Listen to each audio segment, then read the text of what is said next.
তো চলেন আজকে আপনাদেরকে আমার বারান্দার কিছু গাছ দেখাই।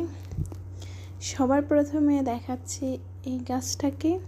এটা আমার ডাইনিং টেবিলের উপরেই থাকে। একটু রোদ খাওয়ানোর জন্য বারান্দায় রাখলাম।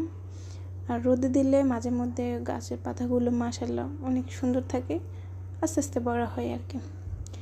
এরপরে এখানে আছে আমার পুঁই শাক, আর সাথে আছে দুটো মিষ্টি কুমড়া গাছ, আর সাথে আছে আমার বেলি ফুল গাছ।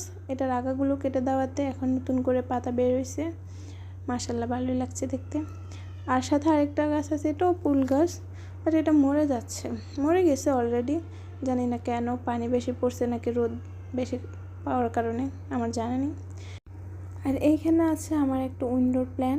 এটা আমি এক জায়গায় পেয়েছি, এটা আমার নার্সারি থেকে কেনা না। মাশাআল্লাহ অনেক সুন্দর লাগছে দেখতে, ভালোই লাগছে। আর এইখানে আছে আমার মিষ্টি কুমড়া গাছ। এই যে দেখুন পাতাগুলো অনেক বড় হয়েছে।